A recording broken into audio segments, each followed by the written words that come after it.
Hello friends, welcome to GK mind game. ಪ್ರಶ್ನೆಗಳ ಸಂಪೂರ್ಣ ಮಾಹಿತಿಗಾಗಿ ವಿಡಿಯೋನ ಎಲ್ಲೂ ಸ್ಕಿಪ್ ಮಾಡದೆ ಕಂಪ್ಲೀಟ್ ಆಗಿ ನೋಡಿ. ಇವತ್ತಿನ ಪ್ರಶ್ನೆಗಳಲ್ಲಿ ಮೊದಲನೇ ಪ್ರಶ್ನೆ, ನಮ್ಮ ದೇಹದಲ್ಲಿ ಪಿತ್ತ ದೋಷ ಅಸಮತೋಲನಗೊಂಡಾಗ ಯಾವ ಲಕ್ಷಣಗಳು ಕಂಡುಬರುತ್ತವೆ?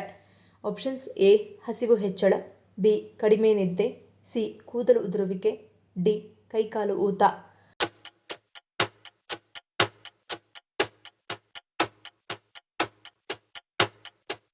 ಸರಿಯಾದ ಉತ್ತರ ಆಪ್ಷನ್ ಎ ಮತ್ತು ಬಿ. ದೋಷಗಳು 3 ಸ್ಥಿತಿಗಳಲ್ಲಿ ಅಸ್ತಿತ್ವದಲ್ಲಿವೆ: ಕ್ಷಯ, ವೃದ್ಧಿ ಮತ್ತು ಸಮ. ಪಿತ್ತದೋಷ ಹೆಚ್ಚಾದಾಗ ಮಲ, ಮೂತ್ರ, ಕಣ್ಣುಗಳು ಮತ್ತು ಚರ್ಮದ ಹಳದಿ ಬಣ್ಣ, ಹಸಿವು ಹೆಚ್ಚಾಗುವುದು, ಬಾಯಾರಿಕೆ ಹೆಚ್ಚಾಗುವುದು, ಸುಡುವ ಸಂವೇದನೆ, ಕಡಿಮೆ ನಿದ್ದೆಯ ಅಗತ್ಯ, ತಲೆ ತಿರುಗುವಿಕೆ ಅಥವಾ ಮೂರ್ಛೆ ಹೋಗುವುದು, ದುರ್ಬಲ ಸಂವೇದನಾ ಗ್ರಹಿಕೆ, ದೈನಂದಿನ ಕೆಲಸಗಳ ಮೇಲೆ ಗಮನ ಹರಿಸಲು ಅಸಮರ್ಥತೆ, ಚೈತನ್ಯ ಮತ್ತು ಶಕ್ತಿ ನಷ್ಟ, ಶೀತದ ಬಯಕೆ, ಬಾಯಿಯಲ್ಲಿ ಕಹಿ ರುಚಿ, ತಲೆ ತಿರುಗುವಿಕೆ, ಅತಿಯಾದ ಕೋಪ ಮತ್ತು ಕಿರಿಕಿರಿ ಇವುಗಳ ಲಕ್ಷಣಗಳಾಗಿವೆ. ಎರಡನೇ ಪ್ರಶ್ನೆ, ಉಸಿರಾಟದ ವ್ಯವಸ್ಥೆಗೆ ಎದುರಾಗುವ ತೊಂದರೆಯನ್ನು ದೂರ ಮಾಡುವ ಗುಣ ಯಾವುದಕ್ಕಿದೆ? ಆಪ್ಷನ್ಸ್: ಎ ಬೆಳ್ಳುಳ್ಳಿ, ಬಿ ನೀಲಗಿರಿ, ಸಿ ಹಸಿಮೆಣಸಿನಕಾಯಿ, ಡಿ ಶುಂಠಿ.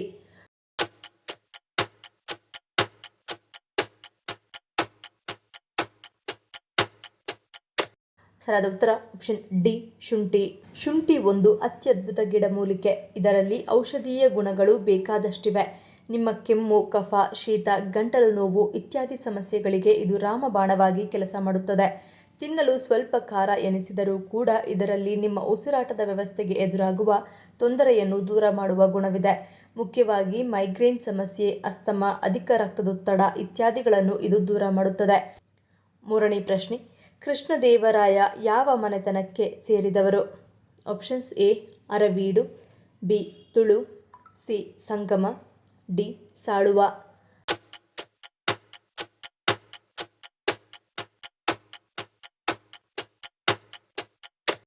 ಸರಿಯಾದ ಉತ್ತರ ಆಪ್ಷನ್ ಬಿ ತುಳು.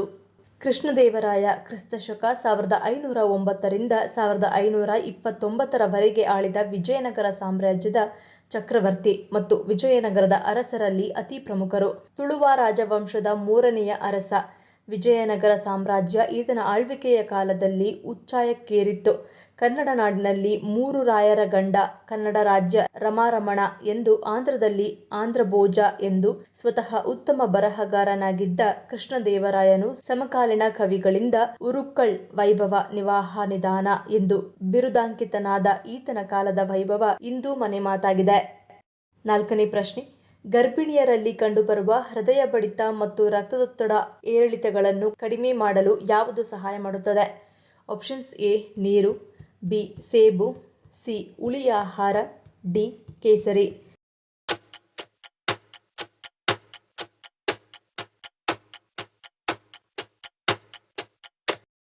ಸರಿಯಾದ ಉತ್ತರ ಆಪ್ಷನ್ ಡಿ ಕೇಸರಿ.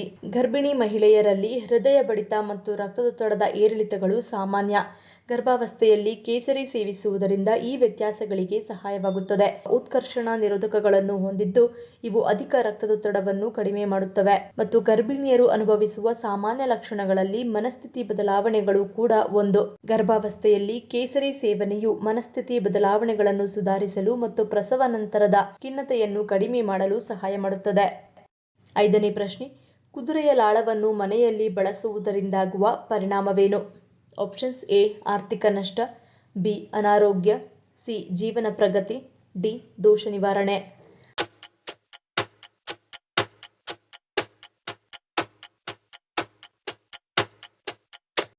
ಸರಿಯಾದ ಉತ್ತರ ಆಪ್ಷನ್ ಸಿ ಮತ್ತು ಡಿ.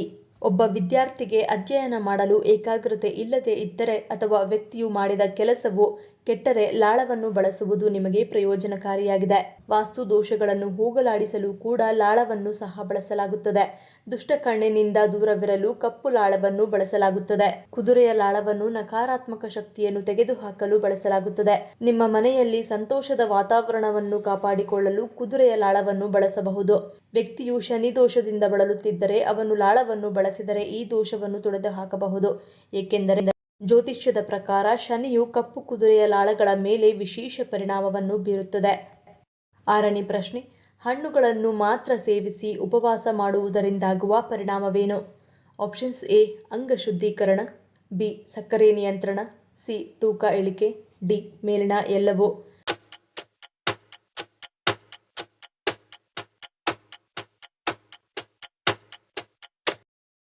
ಸರಿಯಾದ ಉತ್ತರ ಆಪ್ಷನ್ ಡಿ ಮೇಲಿನ ಎಲ್ಲವೂ. ಹಣ್ಣುಗಳಲ್ಲಿ ವಿಟಮಿನ್ಗಳು, ಕಿಣ್ವಗಳು, ನೈಸರ್ಗಿಕ ಸಕ್ಕರೆಗಳು ಹಾಗೂ ತೇವಾಂಶಗಳಿದ್ದು ದೇಹವನ್ನು ಡಿಟಾಕ್ಸ್ ಮಾಡುತ್ತದೆ. ಹಣ್ಣುಗಳು ಸರಳವಾಗಿರುವ ಕಾರಣ ಜೀರ್ಣಶಕ್ತಿಗೆ ತೊಂದರೆ ಇರುವುದಿಲ್ಲ. ಇದು ದೇಹದ ಇತರ ಅಂಗಗಳಿಗೆ ಶುದ್ಧೀಕರಣದ ಶಕ್ತಿ ನೀಡುತ್ತದೆ. ಹಣ್ಣುಗಳಂತೂ ಲಘು ಆಹಾರವಾಗಿದ್ದು ಯಕೃತ್ತು, ಕಿಡ್ನಿ, ಅಂತರ ಅಂಗಗಳನ್ನು ಶುದ್ಧಗೊಳಿಸಲು ನೆರವಾಗುತ್ತದೆ. ಹಣ್ಣುಗಳಲ್ಲಿ ಇರುವ ನೈಸರ್ಗಿಕ ಸಕ್ಕರೆ ನಿಧಾನವಾಗಿ ರಕ್ತಕ್ಕೆ ಬೆರೆತು ಶಕ್ತಿಯನ್ನು ನೀಡುತ್ತದೆ. ಇದರಿಂದ ಸಕ್ಕರೆ ಏರಿಕೆಯಾಗುವುದಿಲ್ಲ. ಈ ಪೌಷ್ಟಿಕಾಂಶಗಳು ದೇಹದ ಉರಿ, ಹಾರ್ಮೋನಲ್ ಅಸಮತೋಲನ ಹಾಗೂ ಮೂತ್ರ ಸಮಸ್ಯೆಗಳನ್ನು ನಿವಾರಣೆ ಮಾಡುತ್ತದೆ. ಹಣ್ಣುಗಳಲ್ಲಿ ಕಡಿಮೆ ಕ್ಯಾಲೋರಿ ಮತ್ತು ಹೆಚ್ಚಿನ ನಾರಿನಾಂಶವನ್ನು ಹೊಂದಿದ್ದು ಅನಾವಶ್ಯಕ ಅನಾರೋಗ್ಯಕರ ಆಹಾರಗಳನ್ನು ತಿನ್ನುವ ಆಸಕ್ತಿಯನ್ನು ತಗ್ಗಿಸಿ ತೂಕ ಇಳಿಸುತ್ತದೆ. ಚರ್ಮದ ಕಾಂತಿ, ಕೂದಲು ಬೆಳವಣಿಗೆಗೆ ಸಹಕಾರವನ್ನು ನೀಡುತ್ತದೆ. 7ನೇ ಪ್ರಶ್ನೆ, ಹೃದ್ರೋಗದ ಸಮಸ್ಯೆಯಿಂದ ಬಳಲುತ್ತಿರುವವರು ಯಾವುದನ್ನು ತಿನ್ನುವ ಹಾಗಿಲ್ಲ? ಆಪ್ಷನ್ಸ್ ಎ ಸಿಹಿ ತಿನಿಸು, ಬಿ ಮೊಟ್ಟೆಯ ಹಳದಿ ಭಾಗ, ಸಿ ಟೀ ಕಾಫಿ, ಡಿ ಮೇಲಿನ ಎಲ್ಲವೂ.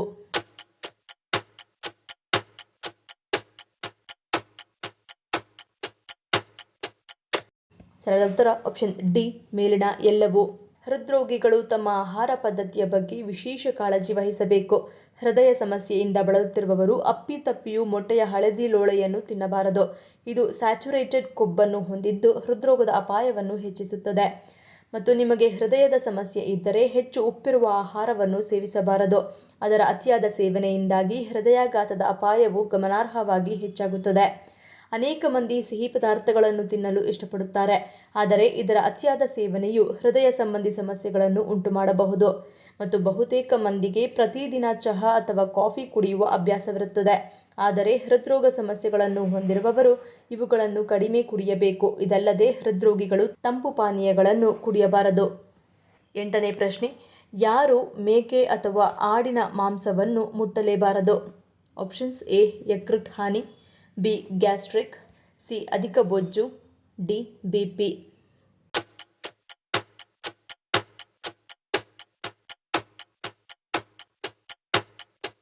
ಸರಿಯಾದ ಉತ್ತರ ಆಪ್ಷನ್ ಎ ಯಕೃತ್ ಹಾನಿ. ಮೇಕೆ ಮಾಂಸ ತಿನ್ನುವುದರಿಂದ ಕೆಲವು ಆರೋಗ್ಯ ಪ್ರಯೋಜನಗಳಿವೆಯಾದರೂ ಇದನ್ನು ಅತಿಯಾಗಿ ತಿನ್ನುವುದರಿಂದ ಆರೋಗ್ಯಕ್ಕೆ ಹೆಚ್ಚು ಅಪಾಯವನ್ನು ಉಂಟುಮಾಡುತ್ತದೆ. ಮಟನ್ನಲ್ಲಿರುವ ಕ್ಯಾಲ್ಸಿಯಂ ಮೂಳೆಗಳನ್ನು ಬಲಪಡಿಸಲು ಸಹಾಯ ಮಾಡುತ್ತದೆ. ಆದರೆ ಮಟನ್ ಅನ್ನು ಮಿತವಾಗಿ ಸೇವಿಸಬೇಕು. ಅತಿಯಾದ ಸೇವನೆಯು ನಿಮ್ಮ ಆರೋಗ್ಯದ ಮೇಲೆ ಗಂಭೀರ ಪರಿಣಾಮವನ್ನು ಬೀರುತ್ತದೆ. ಅಲ್ಲದೆ ಮಟನ್ನ ಅತಿಯಾದ ಸೇವನೆಯು ಮೂತ್ರನಾಳದ ಸೋಂಕು, ದೇಹದ ಉಷ್ಣತೆ, ಮೂತ್ರಪಿಂಡದ ಸಮಸ್ಯೆಗಳು ಮತ್ತು ಕ್ಯಾನ್ಸರ್ನಂತಹ ಕಾಯಿಲೆಗಳ ಅಪಾಯವನ್ನು ಹೆಚ್ಚಿಸುತ್ತದೆ. ಇತ್ತೀಚಿನ ದಿನಗಳಲ್ಲಿ ಯಕೃತ್ತಿನ ಸಮಸ್ಯೆಯಿಂದ ಸಾಕಷ್ಟು ಮಂದಿ ಬಳಲುತ್ತಿದ್ದಾರೆ. ಮಟನ್ನಲ್ಲಿ ಹೆಚ್ಚಿನ ಪ್ರೋಟೀನ್ ಅಂಶ ಇರುವುದರಿಂದ ಯಕೃತ್ತಿನ ಮೇಲೆ ಒತ್ತಡ ಹೆಚ್ಚಾಗುವ ಮೂಲಕ ಸಮಸ್ಯೆ ಉಲ್ಬಣಗೊಳ್ಳಬಹುದು. ಆದ್ದರಿಂದ ಯಕೃತ್ತಿಗೆ ಸಂಬಂಧಿಸಿದ ಕಾಯಿಲೆಗಳಿಂದ ಬಳಲುತ್ತಿರುವವರು ಮೇಕೆ ಮಾಂಸವನ್ನು ತಿನ್ನುವುದನ್ನು ತಪ್ಪಿಸುವುದು ಉತ್ತಮ. 9ನೇ ಪ್ರಶ್ನೆ, ಕನ್ನಡ ಲಿಪಿಯ ವಿಕಾಸ ಹೇಗೆ ಆಯಿತು? Options A Hindi, B Arabic, C Sanskrit, D ಬ್ರಾಹ್ಮಿ.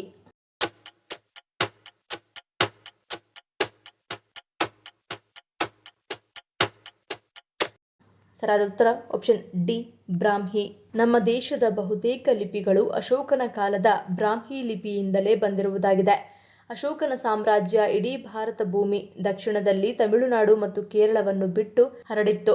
ಆತ ತನ್ನ ಸಾಮ್ರಾಜ್ಯವನ್ನು ಸಣ್ಣ ಸಣ್ಣ ರಾಜ್ಯಗಳನ್ನಾಗಿ ವಿಂಗಡಿಸಿದ್ದನು ಮತ್ತು ಎಲ್ಲ ರಾಜ್ಯಗಳಿಗೂ ಆತನ ದೂತರನ್ನು ಅಥವಾ ರಾಯಭಾರಿಯನ್ನು ಸುದ್ದಿ ಮುಟ್ಟಿಸುವುದಕ್ಕೆ ಕಳುಹಿಸುತ್ತಿದ್ದನು. ಅದನ್ನು ದಾಖಲಿಸಲು ಅವರು ಶಿಲಾಸನಗಳ ರೂಪದಲ್ಲಿ ಬರೆದುಕೊಳ್ಳುತ್ತಿದ್ದರು. ಹೀಗೆ ಈ ಬ್ರಾಹ್ಮಿ ಲಿಪಿಯು ಭಾರತದೆಲ್ಲೆಡೆ ಹರಡಿತು. ನಮ್ಮ ಕನ್ನಡ ಲಿಪಿ ಕೂಡ ಇದೇ ಬ್ರಾಹ್ಮಿ ಲಿಪಿಯಿಂದ ಬಂದಿದೆ. 3ನೇ ಶತಮಾನದಿಂದ ಕನ್ನಡವನ್ನು ತನ್ನದೇ ಆದ ಲಿಪಿಯಲ್ಲಿ ಬರೆದುಕೊಂಡು ಬಂದಿರುವುದನ್ನು ನಾವು ನೋಡಬಹುದು. ಈ ಪ್ರಶ್ನೆಗಳಲ್ಲಿ ನೀವು ಎಷ್ಟು ಪ್ರಶ್ನೆಗಳಿಗೆ ಸರಿ ಉತ್ತರವನ್ನು ಕೊಟ್ಟರಿ ಅನ್ನೋದನ್ನು ಕಮೆಂಟ್ ಮಾಡಿ ತಿಳಿಸಿ. ಈ ವಿಡಿಯೋ ನಿಮಗೆ ಇಷ್ಟ ಆಗಿದ್ರೆ ಮರಿದೇ ಲೈಕ್ ಮಾಡಿ, ಶೇರ್ ಮಾಡಿ, ಸಬ್ಸ್ಕ್ರೈಬ್ ಮಾಡಿ. ನನ್ನ ಚಾನಲ್ನ ಇನ್ನೂ ಸಬ್ಸ್ಕ್ರೈಬ್ ಮಾಡಿದೆ ಹಾಗೆ ವಿಡಿಯೋಸ್ ನೋಡ್ತಿದ್ರೆ ಪ್ಲೀಸ್ ಸಬ್ಸ್ಕ್ರೈಬ್ ಮಾಡಿ, ಸಪೋರ್ಟ್ ಮಾಡಿ.